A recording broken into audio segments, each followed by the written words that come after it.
आप सभी का दो कौड़ी चैनल पर स्वागत है। ये चैनल सेवारत अध्यापकों हेतु प्रारंभ किया गया था।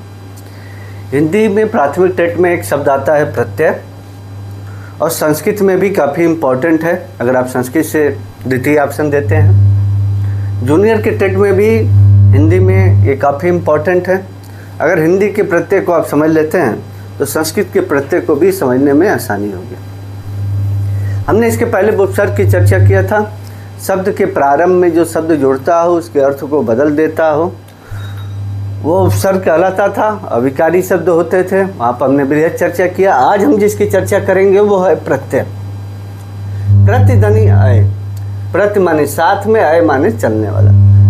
कोई शब्द के बाद कोई अक्षर या अक्षर समूह लग जाए और उसको नया अर्थ कर दे तो वो आपका प्रत्यय कहलाता है। पहला कॉन्सेप्ट इजी भाषा में समझिएगा कि प्रत्यय शब्द के बाद जुड़ता है। कहाँ जुड़ेगा? शब्द के बाद जुड़ेगा। कहाँ जुड़ेगा? शब्द के बाद जुड़ेगा। यद्यपि ये कहने के लिए विकारी है, लेकिन जब इसका बृहद अध्ययन करते हैं तो विकारी भी इसका स्वरूप देखने को मिलता है। तो पहला चीज़ क्लियर कि शब्द के बाद में जुड़ता है कहाँ? प्रत्यय। प्रत्यय के दो भेद हैं, कृत प्रत्यय, तद्धित प्रत्यय। एक लाइन समझ लीजिएगा कि प्रत्यय का हम नियम कानून पढ़ के समझ नहीं पाएंगे। प्रत्यय के लिए जो किताब में दिया है उसका एग्जाम्पल पढ़िए, आपका कॉन्सेप्ट क्लियर होगा कि कहाँ इक जुड़ा है, कहाँ आ जुड़ा है, कहाँ ता जुड़ा है, कहाँ नी जुड़ा है, कहाँ नी जुड़ा है। ये एक अभ्यास की चीज़ है। कारण क्या है कि इसके नियम हर वर्ड के लिए, हर शब्द के लिए, हर अक्षर के लिए अलग अलग है।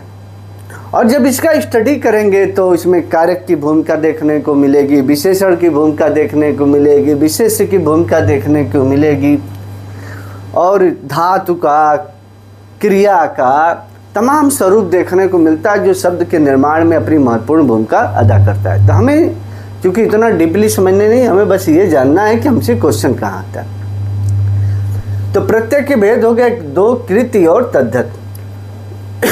सॉरी, कृत प्रत्यय को ही कहते हैं कृदंत।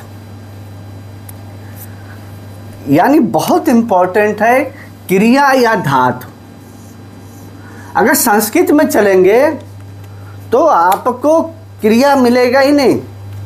यानी संस्कृत में जाएंगे तो धातु के बाद जो अक्षर या शब्द जुड़े तो कृदंत प्रत्यय का निर्माण होगा। किस प्रत्यय का? कृदंत प्रत्यय का निर्माण होगा।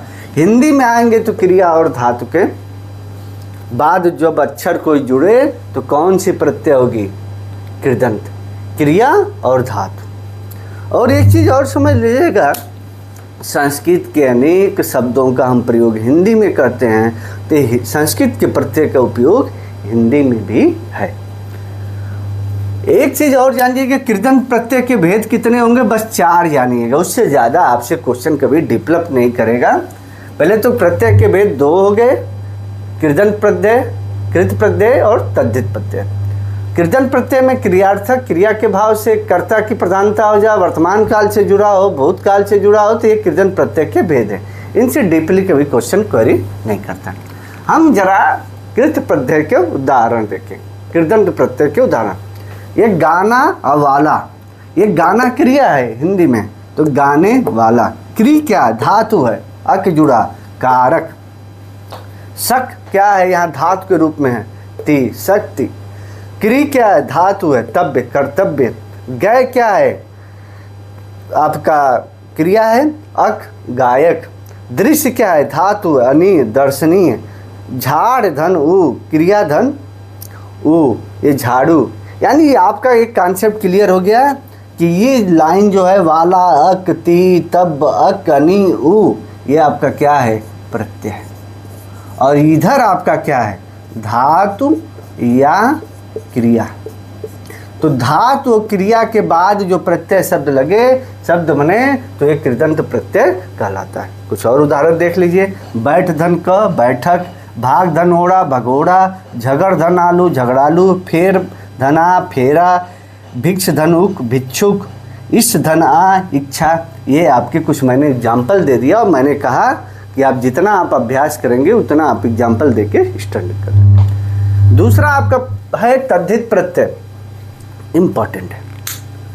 वास्तव में तद्धित प्रत्यय का जब भेद की हम चर्चा संस्कृत में करते हैं तो वहाँ 2 एग्जाम में आया था, टाप प्रत्यय और एक आता है टाप प्रत्यय और एक होता है ठक प्रत्यय। तो ठक प्रत्यय और टाप प्रत्यय क्या होता है उस पर अभी हम चर्चा कर लेंगे। पहले समझिए तद्धित प्रत्यय है क्या। संज्ञा, सर्वनाम, विशेषण या क्रिया विशेषण, क्रिया विशेषण होता है, विशेषण नहीं समझे। संज्ञा, सर्वनाम, विशेषण, संस्कृत में क्रिया विशेषण शब्द भी आ जाएंगे। इन शब्दों के बाद जो अक्षर या अक्षर समूह मिले तो तद्धित प्रत्यय का निर्माण होता है। किस प्रत्यय का निर्माण होता है? तद्धित प्रत्यय का। किसके शब्द में? जब संज्ञा और सर्वनाम या विशेषण के बाद कोई अक्षर या अक्षर समूह जुड़े तो तद्धित प्रत्यय का निर्माण होता है। एक चीज समझिएगा, जब ये तद्धित प्रत्यय बनते हैं तो 3 प्रकार के शब्द बनते हैं। एक भाववाचक शब्द बनता है, गुणवाचक शब्द बनता है और नामवाचक शब्द बनते हैं। कैसे शब्द बनेंगे?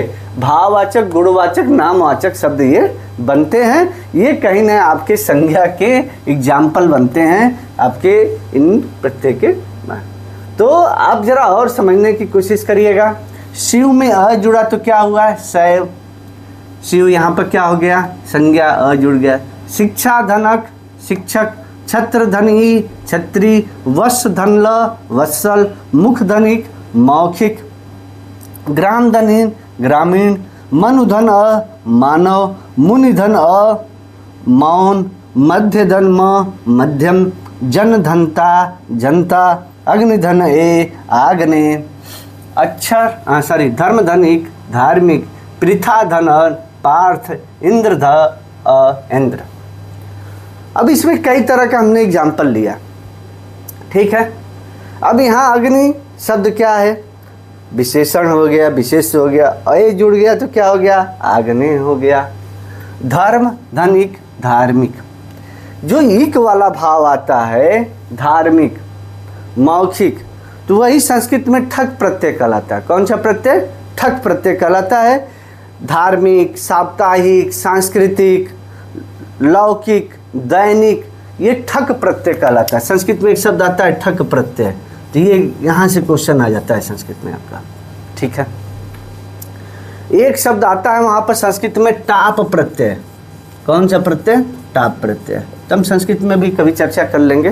तो टाप प्रत्यय में क्या है? जो शब्द हैं चेतना, प्रथमा, अजा, शुद्रा, कनिष्ठा, ये चूंकि वहाँ पे आया है टाप प्रत्यय, ठक प्रत्यय क्वेश्चन संस्कृत में आया। तो आप समझने की कोशिश ये करिएगा कि प्रत्यय का हम नियम जनरली जान गए। क्या नियम जान गए? कि शब्द के बाद में जुड़ने वाला अक्षर या अक्षर समूह से निर्मित शब्द ही प्रत्यय कहलाएगा। प्रत्यय के 2 भेद हैं, कृत प्रत्यय, तद्धित प्रत्यय। कृत मतलब क्रिया या धातु के बाद जो शब्द जुड़े, अक्षर जुड़े तो वो कृदंत प्रत्यय कहलाएगा। संज्ञा, सर्वनाम, विशेषण के बाद अगर अक्षर या अक्षर समूह बने तो तद्धित प्रत्यय कहलाएगा। ये कॉन्सेप्ट क्लियर रहेगा। एक एग्जाम्पल आपके सामने हमने रखा और हमने कहा कि आप जितना एग्जाम्पल का स्टडी करेंगे, अभ्यास करेंगे, उतना कॉन्सेप्ट आपका क्लियर होगा। चूँकि उसके नियम बहुत ही कठिन हैं, तो इतना हमारे पास वक्त नहीं है, न आपके पास वक्त है। हमें इतना ज़रूर प्रयास करना है कि हमारा प्रत्यय का क्वेश्चन क्या हो जाए, सही हो जाए। आज के लिए बहुत इतना ही। अगर आपको पसंद आए तो लाइक ज़रूर करें। बहुत बहुत धन्यवाद।